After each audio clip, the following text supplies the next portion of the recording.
नमस्कार, मानस मिश्रा वली news India में आप सभी का बहुत बहुत स्वागत करता हूं। क्या राष्ट्रपति पर फिर एक बार सुप्रीम कोर्ट से लगाम लगेगी? क्योंकि अनुच्छेद 254 सब सेक्शन 2 के तहत यह फैसला लेने के लिए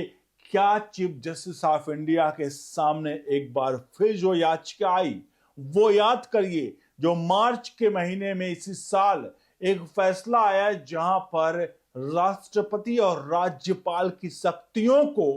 अनुच्छेद 142 का इस्तेमाल करके दो जजों की कमेटी ने कह दिया कि कोई भी विधेयक अगर राष्ट्रपति या राज्यपाल के पास आता है तो वो 3 महीने के भीतर अगर उस पर साइन नहीं करते या कोई रिमार्क नहीं डालते हैं तो उसको एज इट इज पास मान लिया जाएगा। यानी कि वो विधेयक बिना राष्ट्रपति और राज्यपाल के मंजूरी के मान लिया जाए कि वो बिल उसको लागू कर दिया जाएगा। और ये पावर दे दी गई हमारे देश के सुप्रीम कोर्ट के महज 2 जजों की खंडपीठ ने यह फैसला सुना दिया। और इसको लेकर के राष्ट्रपति ने 14 सवाल पूछे थे सुप्रीम कोर्ट से, जिसका जवाब अब बहुत जल्द आना है। लेकिन इन सबके बीच में एक बार फिर से वही सेम डिट्टो मामला फिर सुप्रीम कोर्ट पहुंच गया। और एक बार कहते हैं ना कि सुप्रीम कोर्ट में जब भी कोई फैसले होते हैं तो आगे के समय में उस फैसले को बेंचमार्क मान करके फिर से कई और फैसले ले लिए जाते हैं और हवाला ये दिया जाता है कि देखिए उस वाले केस में ये फैसला इसी के तहत लिया गया था, इसलिए अब इस मामले में भी वही फैसला लिया जाएगा। तो अब मामला फिर से आया, वही तमिलनाडु की सरकार और वही पूरा का पूरा मामला एक तरह से जहां नीट के लिए यानी कि जो मेडिकल एग्जाम होता है देश भर में नीट का, उसको लेकर के तमिलनाडु सरकार पहुंच गई इस वक्त सुप्रीम कोर्ट में। जहां तमिलनाडु सरकार 2021 में एक विधेयक लेकर आई थी जहां पर उसने कहा कि अब नीट तो देखिए पूरे देश भर में मेडिकल एग्जाम के लिए नीट को क्वालिफाई करना जरूरी होता है, लेकिन राज्य सरकार तमिलनाडु सरकार की एक 2021 में अलग लेकर आई अपना विधेयक, मतलब कानून, जिसमें उसने कहा कि हमें जरूरत नहीं नीट की, हम राज्य सरकार अपना एक अलग से मेडिकल एग्जाम जो कंडक्ट करते हैं उस मेडिकल एग्जाम के जरिए हम परीक्षा लेंगे और राज्य में लोगों को डॉक्टर बनाएंगे। यही विधेयक इसको बिल पास करके राष्ट्रपति के पास भेजा गया था और राज्यपाल के पास। लेकिन इसको लेकर के राज्यपाल और राष्ट्रपति की तरफ से, मतलब राष्ट्रपति की तरफ से जो जवाब आया उसमें साफ तौर पर इस विधेयक को रोक दिया गया, यानी इस विधेयक को मंजूरी नहीं दी गई। अब सोचिए, मैं आपको आगे ले चलता हूं, थोड़ा सा एक लाइन यहां पर सोचिएगा, कमेंट बॉक्स में फिर आप प्रतिक्रिया जरूर दीजिएगा। पूरा देश में जहां हम बात कर रहे हैं एक देश एक कानून, एक देश में एक संविधान है, एक देश एक चुनाव की बात कर रहे हैं, और जब हिंदुस्तान एक है तो ऐसे में क्या इस वक्त जब देश की आजादी के इतने वर्ष हो गए हैं, क्या हम जो अगर बात करें सरदार पटेल जिनने 550 से ज्यादा रियासतों को एक किया, क्या इस वक्त हम सुप्रीम कोर्ट के जरिए यह काम करेंगे कि देश भर में एकता को तोड़ करके हर राज्य अपना नया कानून बनाएंगे, या हमें एक होकर के अब कोई फैसला लेना है जहां देश विश्व पटल पर अपनी अमीर छाप बना सके? लेकिन अगर इस तरह के फैसले, इस प्रकार के याचिकाएं सुप्रीम कोर्ट पहुंचती रहेंगी तो साहब क्या होगा? अब यह मामला तमिलनाडु सरकार सुप्रीम कोर्ट लेकर पहुंच गई है और सुप्रीम कोर्ट में इस बात की डिमांड की गई है कि भैया ये जो है इस पूरे मामले को, जहां हम कह रहे हैं कि भैया हम नीट से सिलेक्शन नहीं करेंगे मेडिकल अपने स्टूडेंट्स का, उनको हमें अलग से हम अपना कानून लेकर आए जिसके तहत हम लोगों को मेडिकल का सर्टिफिकेट देंगे तमिलनाडु में, और ये राज्य के लिए फायदा होगा, राज्य की व्यवस्था के लिए फायदा होगा, इस तरह के हवाला दिया गया।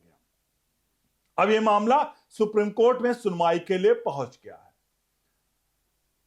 अब आपको बता दें, जब यह मामला सुप्रीम कोर्ट पहुंचता है,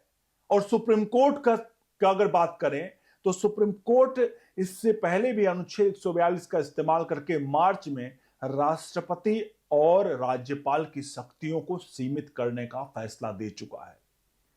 जहां पर एक समय सीमा तय की गई कि अगर राज्यपाल या राष्ट्रपति किसी विधेयक को अपने पास 3 महीने से ज्यादा रोकते हैं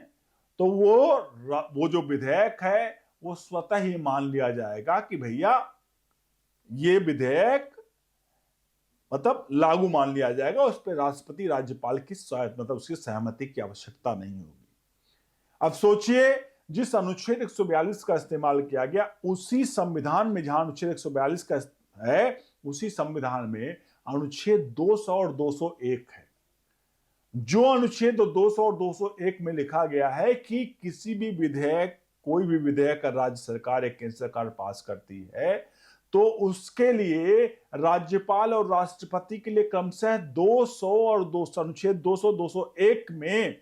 व्याख्यान किया गया है कि उनकी क्या शक्तियां होंगी, क्या क्या लिमिटेशन होंगे, उस सबका व्याख्या किया गया है। लेकिन 200 और 201 अनुच्छेद में एक कहीं नहीं लिखा हुआ है कि राष्ट्रपति के लिए किसी भी विधेयक को लेकर के कोई भी किसी भी प्रकार का कोई बाउंडेशन होगा, यानी बाउंडेशन समय सीमा की बात नहीं की गई है। इसके बावजूद भी सिर्फ 2 जजों की कमेटी ने इस पूरे मामले पर ऐसा फैसला ले लिया जो वाकई में एक तरह से सवाल के घेरे में है। तो अब इस तरह से पूरा मामला सुप्रीम कोर्ट में है और एक बार जहां लोग इस बात का लेकर के, क्योंकि चीफ जस्टिस ऑफ इंडिया इस वक्त रिटायरमेंट के उस पर हैं और जहां 23 तारीख को उनका रिटायरमेंट की बात है, मतलब है, वहीं पर उनके सामने एक और फैसला जो उन्होंने खुद सुरक्षित रखा हुआ है, वही 2 जजों द्वारा जो फैसला लिया गया था, जहां सरकार की मतलब राष्ट्रपति की शक्तियों को सीमित किया गया था, उस पर फैसला लेना है।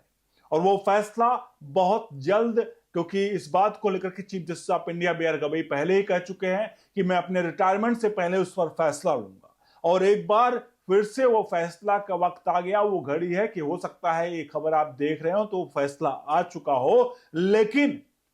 चूंकि एक बार फिर से तमिलनाडु सरकार ने एक बेंचमार्क फिर से स्थापित करने का प्रयास किया है कि जहां पूरे देश में ये बात चर्चा चल रही है कि एक देश एक चुनाव, एक देश की बात कर रहे हैं, एक देश मतलब हम एक संगठित होने का प्रयास कर रहे हैं, वहां तमिलनाडु की सरकार ये बात अब किस समय लेकर आई है कि भैया हम अलग से मेडिकल का चुनाव, मेडिकल का जो है परीक्षा कराएंगे। कल को कहेगी हमारा ये अलग कर दो, कल को कहेगी हमारे लिए ये अलग कर दो। मतलब हिंदुस्तान में ये जितने भी क्षेत्रीय स्तर पर राजनीतिक दल हैं वो लोगों को अपनी राजनीति में फंसाकर उनके साइकोलॉजिकल, उनके मानसिक दशा को कहीं ना कहीं प्रभावित करते हैं और पूरे देश को कहीं ना कहीं क्या खंडित करने का काम इस प्रकार से नहीं किया जा रहा है। और माननीय सुप्रीम कोर्ट द्वारा अगर इस तरह के याचिकाओं की सुनवाई होती है और इस तरह की चीजें होती हैं तो मुझे लगता है थोड़ा सा सोचने वाला विषय है। आप सभी से चाहेंगे कि आखिरकार क्या आपको लगता है कि नीट पर इस तरह से, नीट को हटा करके हर राज्यों के लिए अलग अलग मेडिकल परीक्षाएं कराई जाए? क्या इस तरह की चीजें हमें, आपको लगता है कि ये होना चाहिए, जहां एक तरफ नई जो वो बनी है कि मेडिकल के एग्जाम के लिए पूरे देश भर में नीट के एग्जाम होंगे, क्या राज्यों को अलग से इसके लिए स्वायत्तता और वो देनी चाहिए? आपसे आप इस पूरे प्रकरण पर अपनी राय प्रतिक्रिया जरूर दीजिए। बने रहे न्यूज इंडिया के साथ। बहुत बहुत धन्यवाद।